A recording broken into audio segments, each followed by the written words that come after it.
Today's video, we're actually going to be talking about all the things you need to know about baitcasters.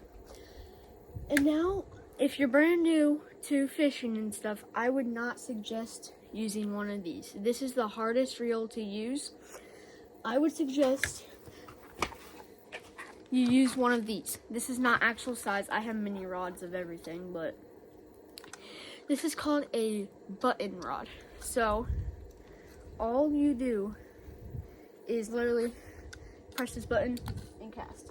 I'm going to do a different video about that one later. It'll be coming up in a couple of days.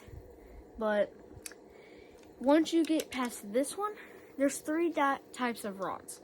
There's the button, the baitcaster. This is the easiest one. The baitcaster is the hardest. And then this is the medium. Again, not real size, but this is called an open face. And how this one works is you take it, put the line in this finger, open this, and cast it. But also, I'll be making another video about that one in a couple of days. But yeah, as I was saying, we're not going to be talking about this or the button. We're going to be talking about the baitcaster. Everything you need to know about the baitcaster. So let's get into it. As I said, the baitcaster is the hardest one to use. There's so many mechanics that are in this reel that these mechanics are not in the others. So we're going to be talking 3 steps: how to cast, how to get the mechanics right for your bait, and how to not backlash. And backlashing is one of the reasons why this reel is one of the hardest reels to use. To the first step. Now, the mechanics for this, for getting the mechanics right for your bait, is probably the easiest out of it. But how you do it is, okay, so I have this little crawdad on a jig head right now. How you do it is, there is, like I said, there are so many mechanics on this reel. You have the magnetic catch, the tighten thing for this, and the actual reel, and then a button. So how you want to get it is, I have it right here. You want to literally tighten this all the way down, this little knob right here in front of the reel. And then, okay, so look, if I have it pretty loose, if I have it pretty loose, there's a cat. If I have it pretty loose and press my button, my bait goes down pretty fast. That's what can cause a backlash.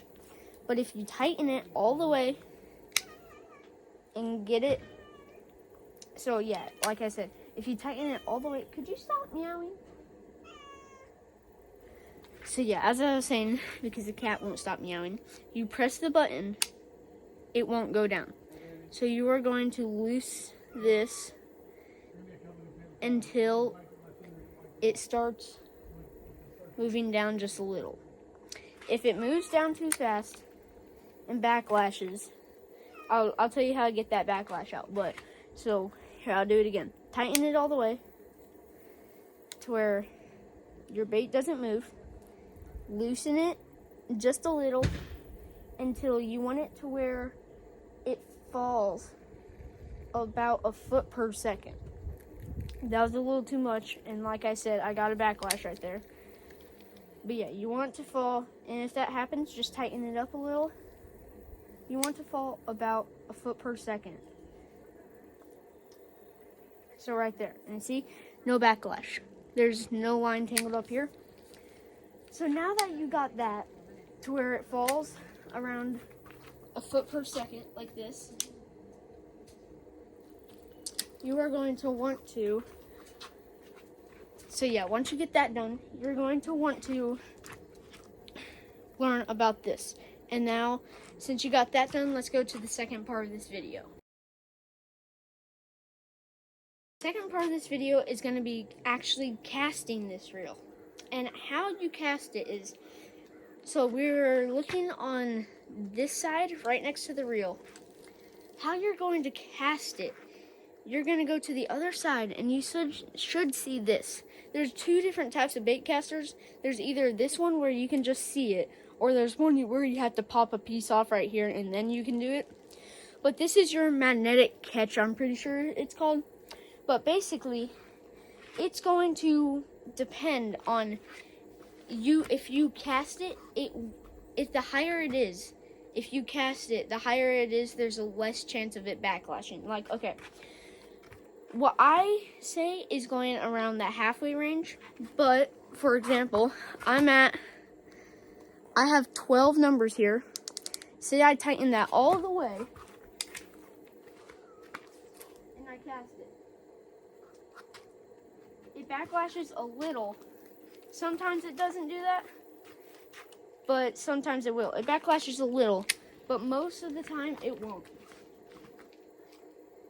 So, the lower the number is, the higher chance of backlash. And backlashes, that's the next part of this video. I'll tell you how to get those out. But, so what you're going to want to do is basically, depending on the number, like there's some that go up to 30. I know somebody that has a 60. But you're basically going to want to go to half. I have 12, but I like that 8. I like 8 because if I don't get my finger down on time, it will most of the time not backlash. So, once you got all your mechanics ready, so if it's 12, go halfway. I like 8. Remember to tighten this all the way, loosen it just till this thing drops about a foot per second and does not backlash. We are going to talk about the actual casting now.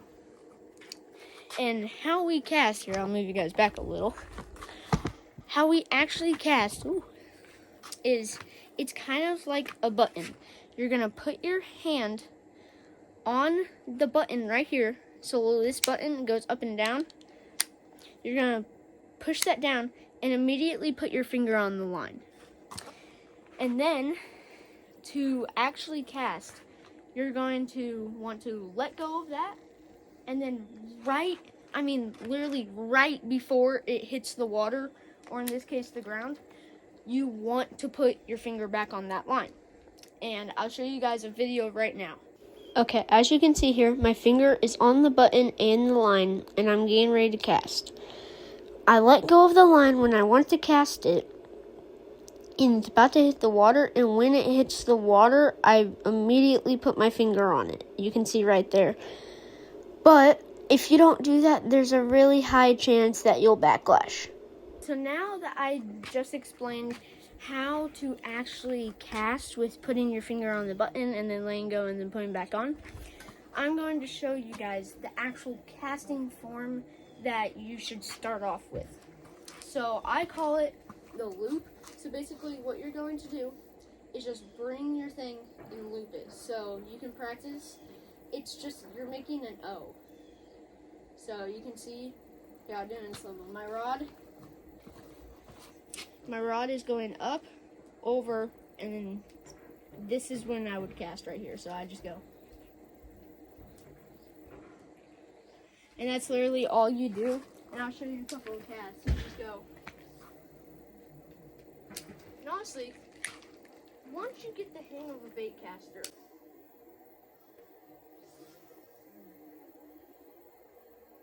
I'm pretty sure it is the funnest rod to use. It's just, I don't know. It's just, you have to have so much control over the rod that once you get used to it, it is so fun. So, let's go to the third part of this video.